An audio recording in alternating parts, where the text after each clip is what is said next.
staff's leadership in the regional Special Olympics to Tom Magnan's work on a bionic foot for our wounded warriors. You've already made contributions to the nation. And I'm tremendously proud of all of you, and I want to thank you for your hard work and your leadership while you've been here. But you didn't accomplish all of this in a vacuum, as you know. So let me say to the parents, the relatives, the loved ones of the class of 2010, thank you. You've raised and nurtured some incredible youngsters, and you not only entrusted us with these remarkable young people, but you also provided them love and support as they faced the rigors of this institution. They may be too tough to admit it, but they couldn't have done it without you. Soon they'll take their place as officers in our Army, and they'll lead soldiers in harm's way. But no matter how weighty their responsibilities or daunting their task, they will still rely on you for your love and your assistance, even as they provide that same kind of nurturing support for our soldiers. So members of the class of 2010, don't forget all the assistance that you had in getting here. And as you join the long gray line today, reflect with pride and humility on your accomplishment, and also dedicate yourselves to the service of those who have sustained you here, your parents, your family, your friends, mentors, coaches, and fellow citizens. So let me give you, the class of 2010, an opportunity to acknowledge the contributions of your team of great supporters by standing and applauding them. Thanks.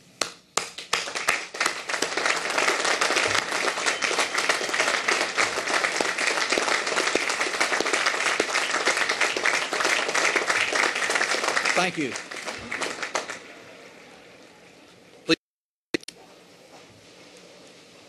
You're about to take the commissioning oath here today to support and defend the Constitution. The Constitution provides for civilian control of the military and designates the President of the United States as the Commander-in-Chief of the military. The President, just like you, pledges to serve and defend this nation. During these first 2 years of its administration, President Obama has served and led our nation at war. When considering a new strategy for Afghanistan, he and his team demonstrated the kind of careful and reasoned leadership that will be expected of all of you upon graduation. And someday soon you'll realize that the tactical and strategic decisions of war and peace weigh heavily on any leader's shoulders. And as our President has often said, when the lives of our great soldiers and citizens hang in the balance, it's never a decision to take lightly. In December, the President came here to West Point to unveil his new strategy for Afghanistan. And very soon, many of you will be called to enact that strategy on the ground as platoon leaders in our Army. So it's most fitting that our President and Commander-in-Chief should address you on the occasion of your commissioning into a world in which you will play a decisive role as leaders of character and champions of freedom.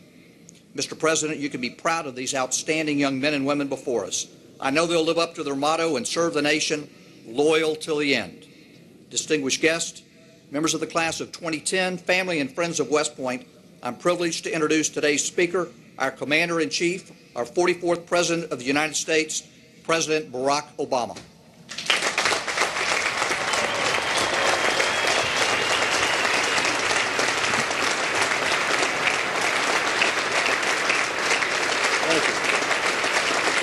Thank you. Thank you. Thank you. Please be seated. Thank you very much. Good morning. It is wonderful to be back at the United States Military Academy, the oldest continuously occupied military post in America, as we commission the newest officers in the United States Army. Thank you, General Hagenbeck, for your introduction on a day that holds special meaning for you and the Dean, General Finnegan. Both of you first came to West Point in the class of 1971 and went on to inspire soldiers under your command. You've led this academy to a well-observed recognition. Best college in America.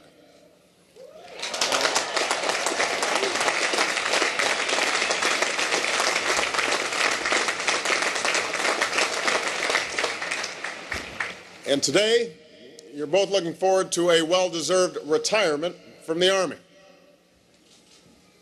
General Hagenbeck and Judy, General Finnegan and Joan, we thank you for 39 years of remarkable service to the Army and to America.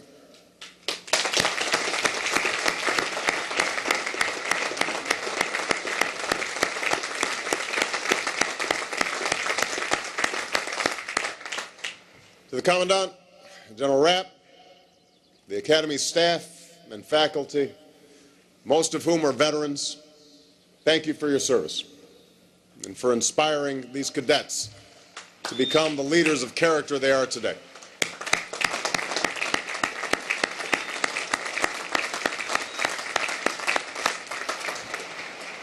Let me also acknowledge the presence of General Shinseki, Secretary McHugh, the members of Congress who are with us here today, including two former soldiers this Academy knows well, Senator Jack Reed and Congressman Patrick Murphy.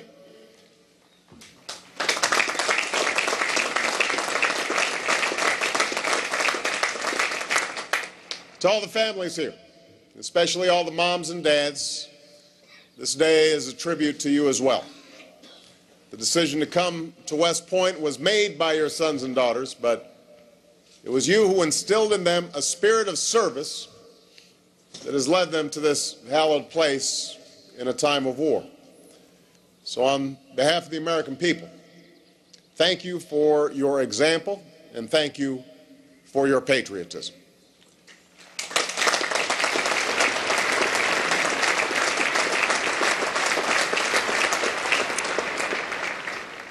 To the United States Corps Cadets, and most of all the class of 2010. It is a singular honor to serve as your Commander-in-Chief. As your Superintendent indicated, under our constitutional system, my power as President is wisely limited. But there are some areas where my power is absolute. And so, as your Commander-in-Chief, I hereby absolve all cadets who are on restriction for minor conduct offenses.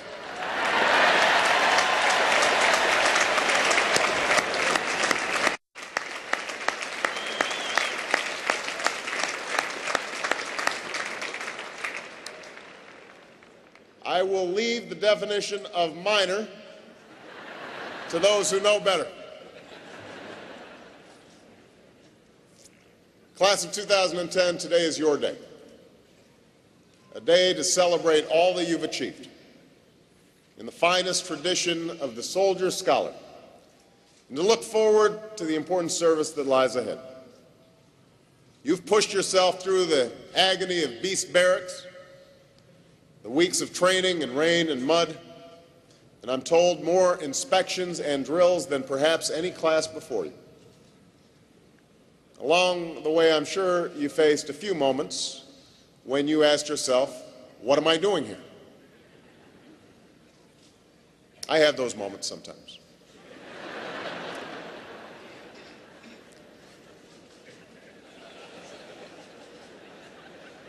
You've trained for the complexities of today's missions, knowing that success will be measured not merely by performance on the battlefield, but also by your understanding of the cultures and traditions and languages in the place where you serve. You've reached out across borders with more international experience than any class in Academy history. You've not only attended foreign academies to forge new friendships, you've welcomed into your ranks cadets from nearly a dozen countries. You've challenged yourselves intellectually in the sciences and the humanities, in history and technology. You've achieved a standard of academic excellence that is without question, tying the record for the most postgraduate scholarships of any class in West Point history.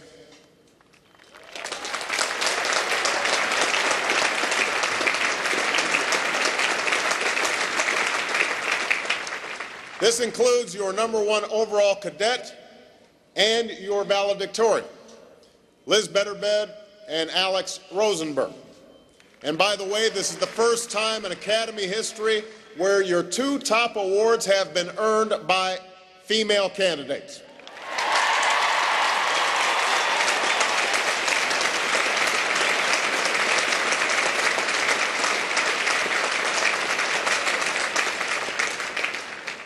This underscores a fact that I've seen in the faces of our troops from Baghdad to Bagram. In the 21st century, our women in uniform play an indispensable role in our national defense. And time and again, they have proven themselves to be role models for our daughters and our sons as students and as soldiers and as leaders in the United States Armed Forces. And the faces in this stadium show a simple truth. America's Army represents the full breadth of America's experience. You come from every corner of our country, from privilege and from poverty, from cities and small towns. You worship all of the great religions that enrich the life of our people.